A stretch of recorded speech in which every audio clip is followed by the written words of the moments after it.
Hello, my name is Jen Ford, and I'm the founder of Frederick Mountain Group.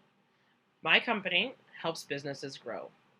I help identify what it is the company wants and set aggressive but realistic growth goals so that companies can start to realize more profits and more success in a relatively short amount of time. One of the big tools I use to help companies is this process that I'm going to show and share with you all today. I've titled it The Art of the Sale, and it's uncovering more opportunities to sell. Oftentimes, when I meet with clients, they have the goal of maybe doubling or quadrupling the amount of revenue they're bringing in annually. When we look at that on day one, it might seem really daunting. But when we use the process that I'm going to share with you today, what we learn is that there are a lot more opportunities to sell than we may think at the beginning of the process. And there's a lot of opportunities to increase the average deal size of each sale. And that's what we're going to learn today. I'll be the first to say that this process isn't rocket science, but it's a nice checklist for new and experienced salespeople to ensure you're doing everything in your power to close the sale. And it helps you understand why you lost a sale. I think it's easy to sometimes either spend too much time blaming ourselves or too much time blaming the customer when there was a failure in the process that really could help us close that deal. So today we're going to spend some time talking about how to have engaging and productive conversations with clients so that we can close more deals. This is the sales process, and as I promised, it's not an overly complicated process. I know sales and selling is a skill that can be taught, and the reason I know this is because I have helped people who've never really sold anything, people who are brand new to the sales world, rise up to become some of the top sellers in their businesses and in their industry through this process. Sales is a skill that can be taught, and this is the process I use to coach salespeople and manage teams. There are 4 steps, and we will explore each in just a minute. And you'll see a note in the middle, capture. This is a process that's going to produce a lot of information from your client. We need to be sure that we're capturing and retaining that information so we can offer the right products and services when the time comes to make that offer. Remember to be listening and storing this information from the very beginning. So let's go ahead and get started with the process. We start at the very top of the circle with greet and build rapport. Greeting and building rapport is probably one of the more natural phases of any interaction between a salesperson and a client or a potential client. It's that moment when we say hello, when we welcome them into the store, when we warmly receive them on a phone call. And we just want to make sure we cover a couple things in those first few moments of interacting with the customer. Specifically, we want to be sincere during that moment. And that doesn't necessarily mean you've got to plaster on a smile or, step out of who you are as a person. It just means that you need to show the client that you're there to help them, whether that's simply a good morning, how are you, or a hello. Really easy. It's not rocket science. I'll try not to use that phrase too often. 2 other things that you're going to do in those first initial moments is share the process and share your role in the process. So I've worked with folks who have what we call brick and mortar buildings, and I've worked with folks who do a lot of phone calls. Depending on how you're greeting that customer, depending on what your world looks like, they may not know how to interact with you, how to go about walking through the store, how to handle the phone call. Let's say you've made a couple of cold calls to them and they're finally returning your call. So sharing the process with them helps put people on notice as to what's going to come up and what's going to happen, especially for those of you out there that are cold calling, and I have a whole nother webinar on that. On the phone, it's important to let them know, hey, Bob, this is John. Just wanted to take a couple minutes of your time today. Or if someone's walking into the store, hey, welcome to the store. Give them a little bit about the layout. And then I have this next point here, which is to share your role in the process. Let them know who you are and what you're going to be doing to help them as they think about engaging with your company. And again, if you're on the phone, it can be something simple as, like I just mentioned, just going to take a couple minutes of your time today and let you know a little bit about what Company X does and how we might be able to help you. If you're in the store and it's a selling moment, please take a look around. My name's Jen, and I am super excited to help you with products in just a few minutes once you get a lay of the land.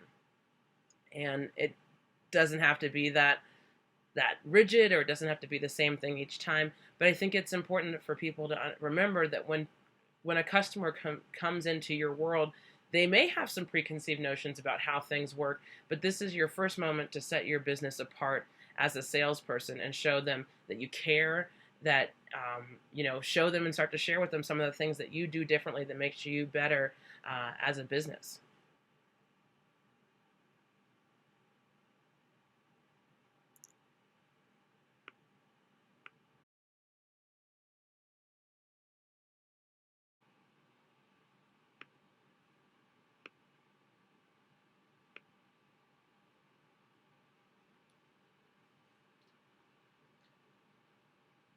From the time you first greet the customer, whether on the phone or if they're walking in the store, you're going to start learning information about the customer. The customer may even begin to qualify themselves. They may even start to volunteer some information as soon as they hit the door, as soon as they pick up the phone.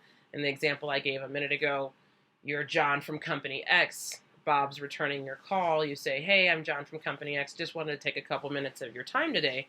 Bob may start volunteering information in the form of, "Yeah, I got your message. We are interested in your service. We've got a kind of a tight deadline. Like to know a little bit more about what you do and the pricing and your availability." So right there, we've got a lot of information coming at once. And when I mentioned earlier that we always want to be kind of taking those opportunities to grab information without having to ask for it. So during your qualifying, you're going to want to make sure you're actively listening to the customer as they start to volunteer this information. So from the moment that we start talking with the customer, while we had that distinct process of greeting and building rapport and sharing our role in the process, the customer may have other ideas and start volunteering information. So make sure that from the minute you say go or say hello, you are listening so you don't have to ask questions twice after a customer's volunteered information. It's frustrating for them. I know you would probably feel the same way if you were on the other end. You continue asking open-ended questions. So open-ended questions just give people an opportunity to give you information. If we just say, "Do you need any help today?" No. Well, that's kind of the end of the conversation. Something like, "What brings you in today?" Or "Thanks for returning my call. I'd like to hear a little bit more about your company, or a little bit more about, why you're interested in our services." Open-ended questions are simply anything that can't be answered with a yes or a no, and can help keep your dialogue flowing. This is where we get into the art of sales, as it's not necessarily a strict science, but you start to play with it, get a feel for the customer. The reason we're asking open-ended questions is because we want to get some details from the customer. We want to find out, as I mentioned in the beginning, who is this person and what's going on, and do they want what we have to offer? So when you've finished your qualifying step, when you can answer who, what, when, where, why, and how. When I mentioned that part of this sales process is not only closing more business, but adding more value to each deal closed, some of these questions that we're going to answer during qualifying help you unearth those bonus opportunities, if you will. They give you a little trigger. With the scenario, again, I just gave with Bob and John on the phone, Bob says you have a tight deadline. Well, depending on the customer, if he understands, if you think of the old triangle, good, fast, and cheap, this might be an opportunity for your company. If you can meet their deadlines and they accept your possibly additional price for meeting those deadlines, you might be in business. So again, looking for those opportunities to open a door for some additional selling, additional services that will mean additional money for you is great, and that's exactly what we want to do in qualifying. I want to give you guys an example of why it's important to qualify the customer. And I'm going to use an example from a clothing store. We have two customers that walk in the door. The clothing store, by the way, is a men's clothing store, and they sell suits. So we have two gentlemen that walk into the store. We have customer A and customer B. Customer A has an $800 budget. He just wants a great suit. Customer B has an $800 budget. He too wants a great suit. On their face, these are both great customers. They both, have an $800 budget. You guys have suits for $800. We're in the money. But through qualifying the customer, we can unearth some additional details that create selling opportunities or opportunities to educate the customer, which could also become a selling opportunity. So let's go back to customer A and customer B. Customer A, $800 budget, couple things. He loves things that are made in the USA, believes that's super important, wants to support the U.S. economy, loves things that are American made. He would pay more for a suit if it was made in the USA. Also really cares about the quality of the suit. He thinks at $800 he's going to get a good suit, but if he could get a really nice suit that's going to last and it's made in the USA, he might spend $900, he might spend $1,000.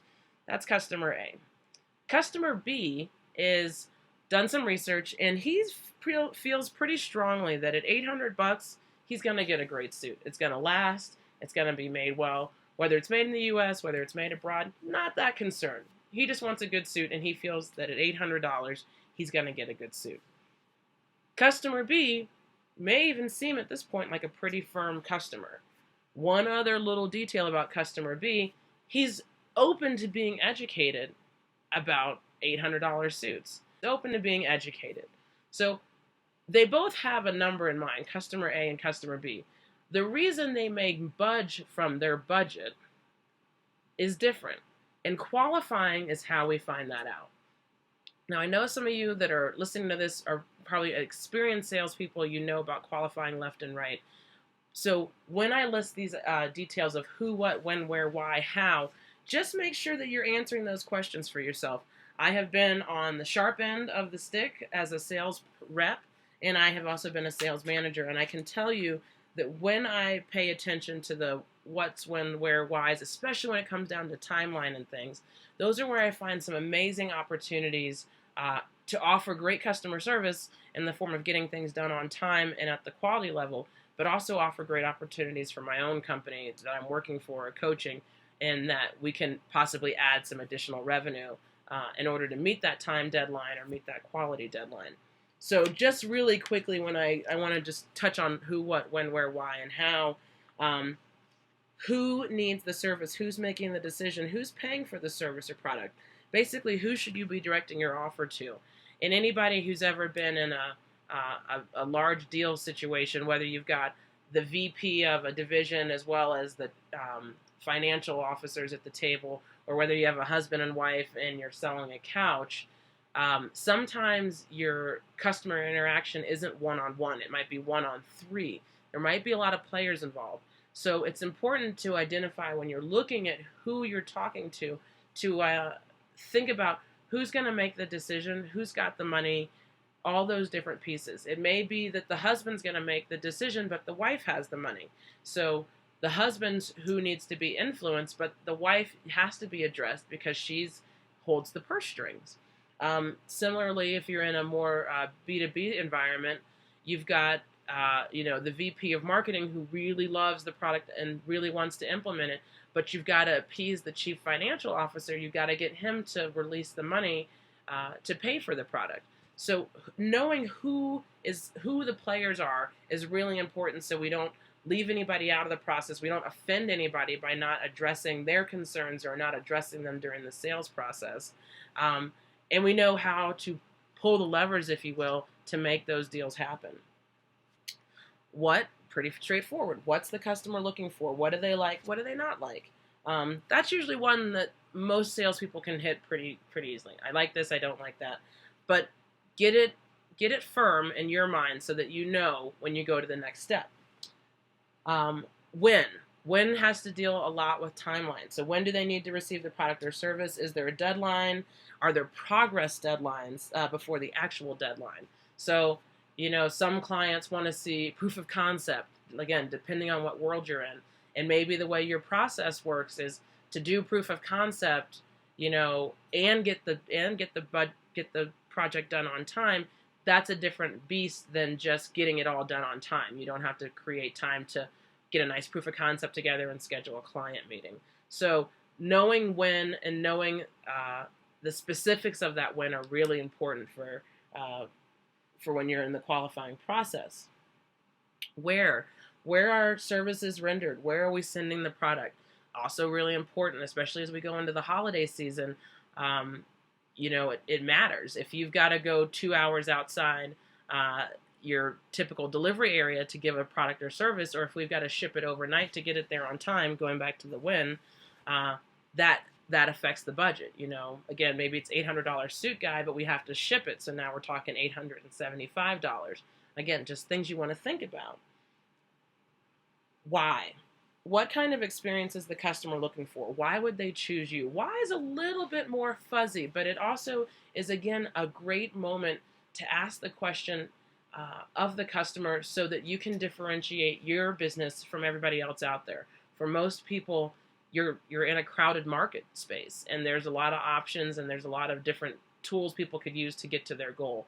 So if they're looking for a couch that's 7 feet long and X number of feet wide, why? Asking the why kind of goes a little bit beyond what normal salespeople do, get you into the realm of great salespeople. The answer might surprise you.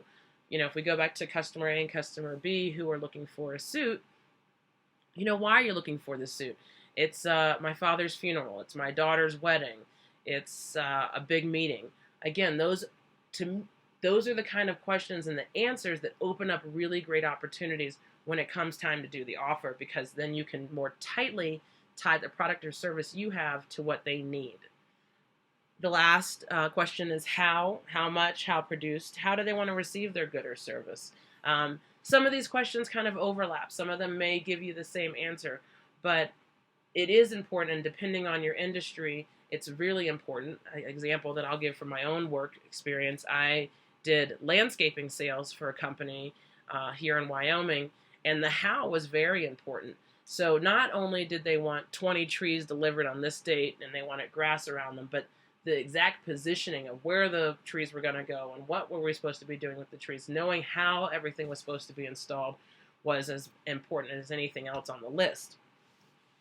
So again, the qualifying step, easily one of the most important steps in the process, though I think they are all important for different reasons. But qualifying is where you gather your data so that you can prepare the great offer package, the great service package for the customer. And you do that by actively listening to what the customer's saying, even before you start asking your questions. And ask open-ended questions, not questions that can be answered yes, no. Do you need help? Would you like to buy today? Those are yes, no questions. Open-ended questions is, what brings you in today? Why are you looking for a 7-foot couch? Why are you looking for a red couch? Why an $800 suit? Ask those questions, and then as the customer is volunteering this information back to you, as they're answering what you're asking about or coming up with ideas on their own, make sure that you're recording this, whether you need to write it down, whether you've got a great memory, because we're going to use that information in the next step.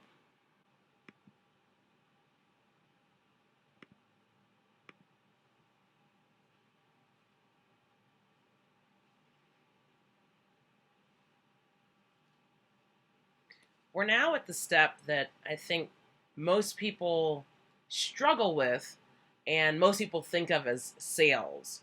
It's the offer. It's when you pitch the product or service to the customer. And it's that moment when we take a leap, and it can be really challenging. If we're doing the sales process correctly, though, it should be the easiest moment, because at this point we should have had a couple aha moments during our conversation with the customer that get us ready to put together an offer or suggest a product that is going to really knock their socks off. A quick note, the time between meeting your customer, properly qualifying your customer, and arriving at this step might be as short as a few minutes. It might be a few days, or it could take several weeks. As a consultant, when I am in negotiations to work with a company, there are times where it may be that we have a couple of discovery conversations where they're finding out about me, I'm finding out about them, qualifying them, if you will, and then we need a couple meetings in order to get to the point where I can put together a consulting package that makes sense. That for me can sometimes take 2 to 3 months, depending on the customer, depending on the scope of work. Again, to use another example from my previous job history, when I was working in sales for landscape companies, deal cycles were about 30 days. So from the time I first talked to the customer to the time I was ready to make an offer, put together a landscaping package for them, would take about 30 days. So it may take some time, but it's a thing worth doing. If you are at the offer phase, what you should be feeling right now is, I know this customer like the back of my hand.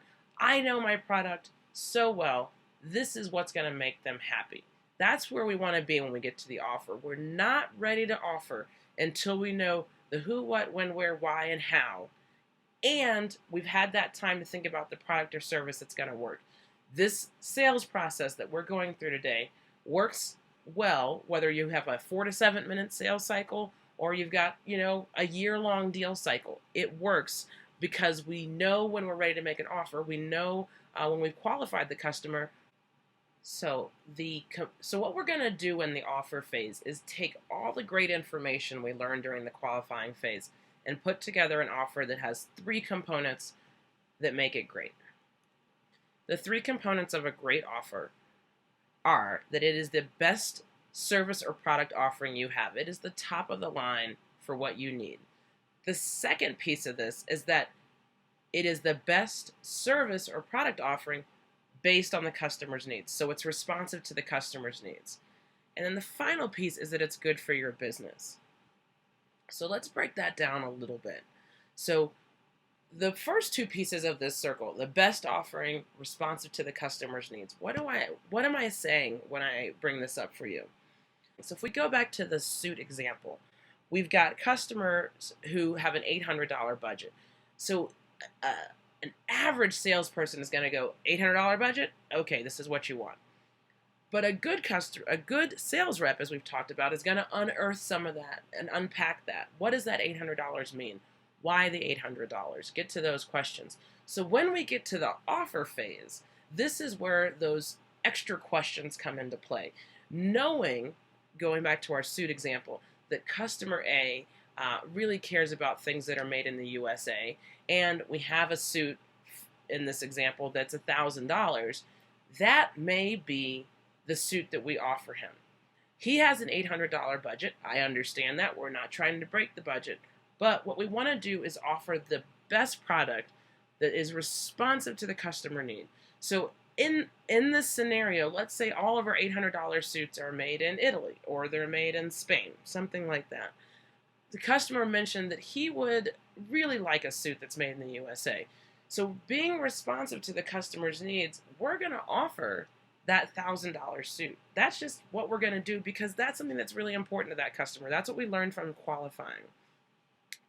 So when we talk about the best offering for your company, those of you on the call right now, you want to think about what is the best thing that we have to offer. We don't want to come in and just say, $800 budget, here you go, and maybe I can upsell them later, or maybe I can get something later. We want to come out of the gate offering the best and the brightest first. Now, let's go back to the suit example. So our best suit that's US made, that's going to be built to last, that suit is $1,000. He has an $800 budget.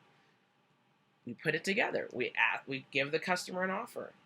Customer A, based on what you shared with me, this is what I think would be the best suit for you. It's going to last. It's $1,000. It'll last forever, and it's made in the USA.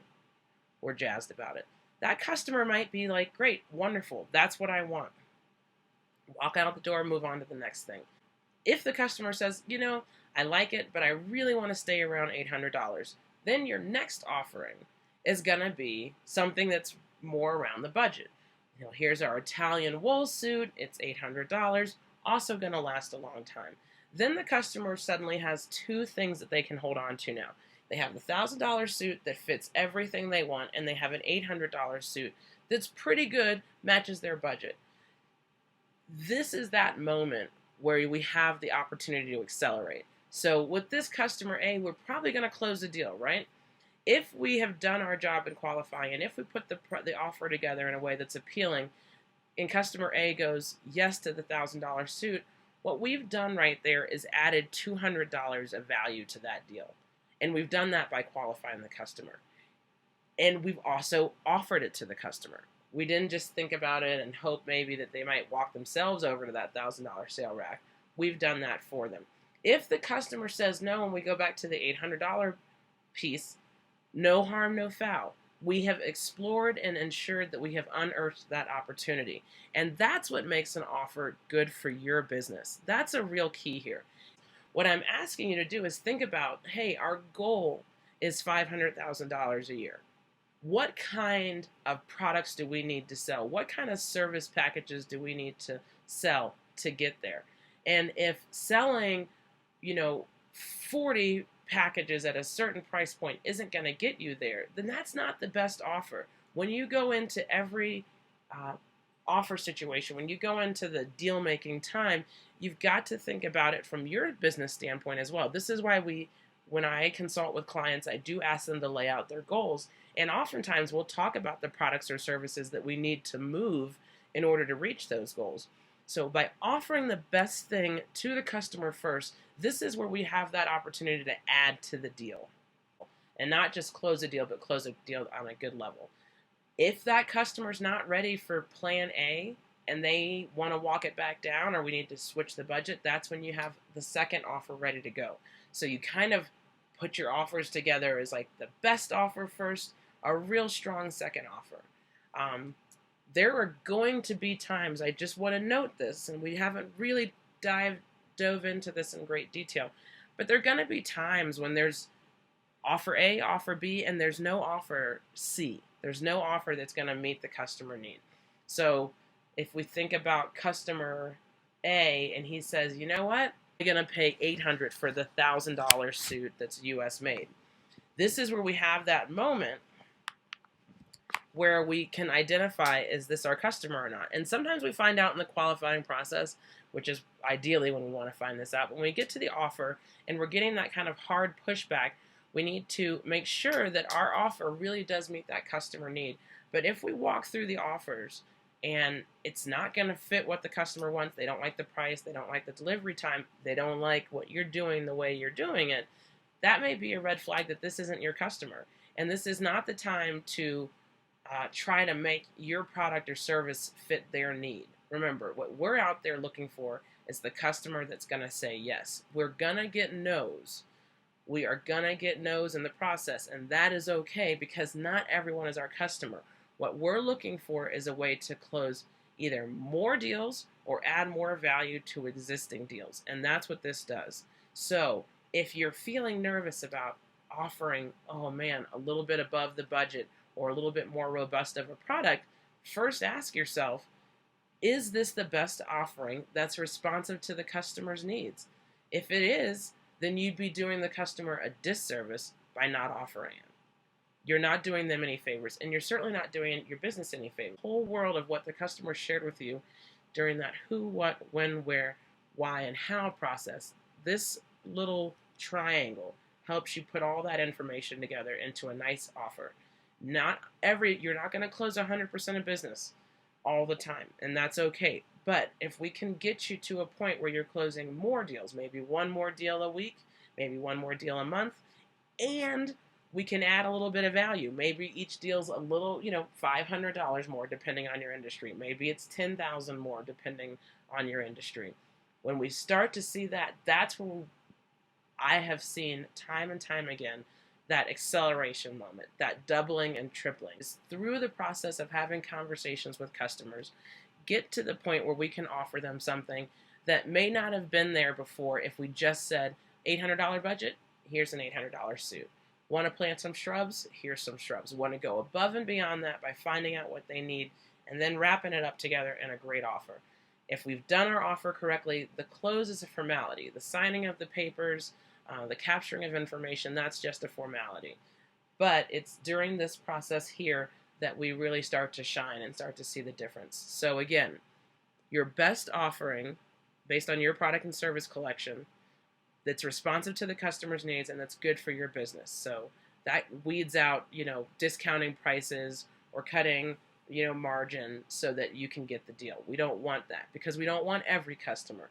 We want the customer that wants what you guys serve or what you guys build at the price point and in the way that you serve and build it. The close is the last step in the process, and it's probably the most more symbolic than the most important step. Really, if we've done our job right, the close is just a formality. It's a way to kind of button things up, put the bow on it, put the icing on the cake, and call it a day.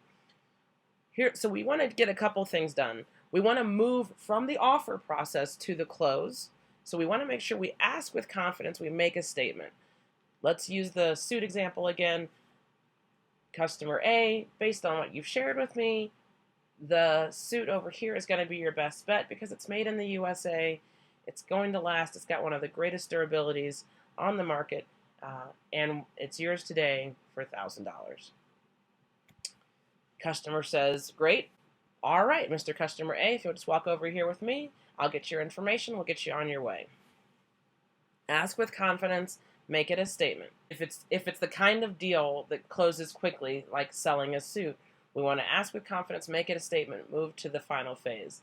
If we're in a little bit more of a negotiation phase where we've put the offers together and everybody's reviewing the offer, it might be more like, company A, here's what we've talked about. Here are the terms that we're willing to put together. This is our offer, 36 months, X number of widgets. This is the dollar figure. And the company says, great, you're asked with confidence, make it a statement. All right, I will send the papers and we'll get them signed and we'll get started on Tuesday. That's a good close. Last minute objections and concerns. So when I've taught this class before, this is where sometimes I hear some of the challenges that are inherent with selling. So folks will say to me, what if they say no? What if they don't like the price? So remember, we've already put the offer together. The offer has the price in it. The close really should be a signing of the deal. If we are getting to the close, if literally we're sitting at the table and we need to start signing papers and they have pushback and they have questions, we haven't done the offer step, we haven't put a good offer together, they didn't understand it, or the offer we've put together, the package we've put together for the deal isn't meeting their needs. And if we're getting last minute objections and concerns during the close, we have probably skipped a step.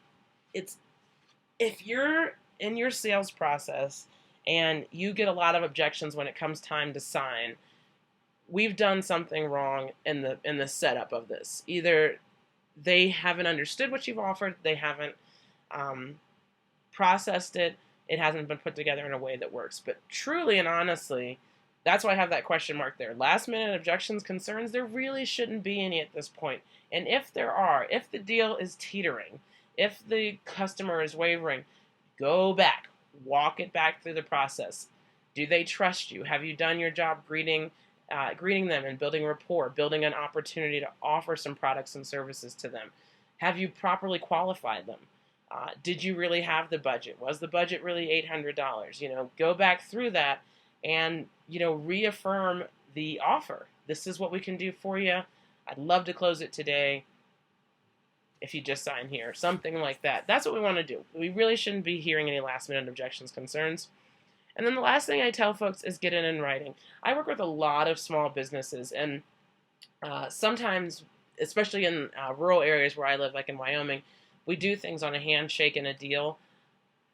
What we really want to get to with every company is a process whereby everybody's on the same page because all the terms and agreements are laid out. Now, when you're talking about retail and selling a product like a suit or a ring or a bicycle, it's pretty straightforward. Here's the bicycle, you hand them a receipt, it shows them the price, you sign it.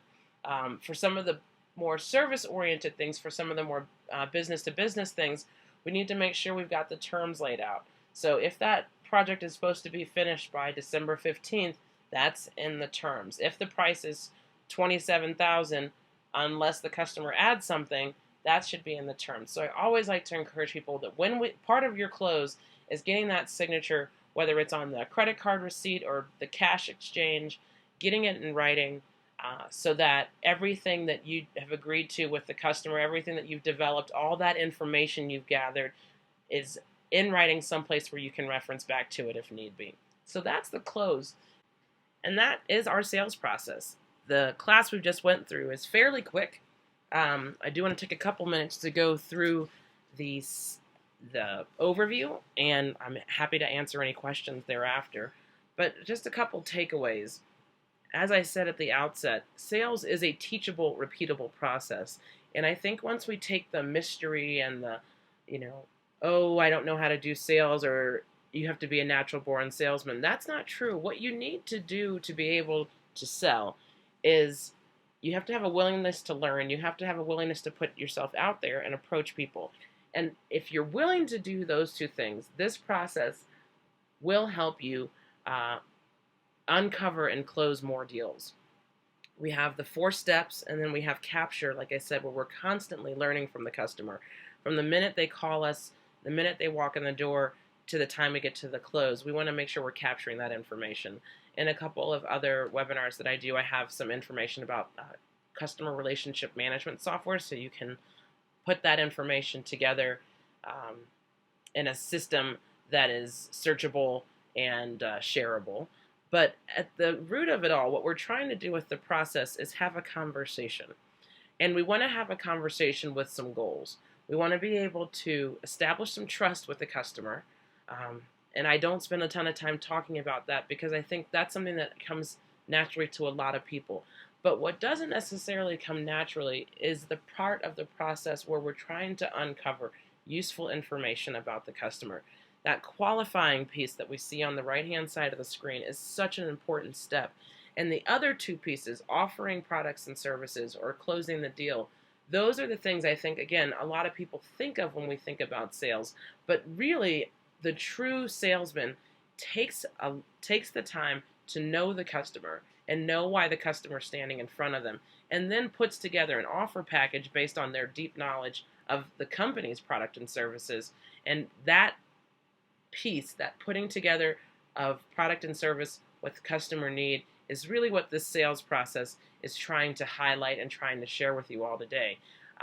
The reason I think it adds value, even for the veteran salesperson, is it's a great pathway to make sure that you've done all your work before you get to the end of the process. If you find that as a team you're not closing as many deals as you used to, go back and look at this. I've worked with companies during the height of the recession, and they were able to grow during that time in no small part to the sales process because they really had to uncover the need that the customer was bringing to the table before they could offer a service. When times are tough, people aren't out there buying kind of impulsively. They're thinking about, why do I need this? What do I need this for? And as a salesperson, it's your job to uncover that, to qualify that customer, and then put together a package that makes sense for the needs that they've shared with you.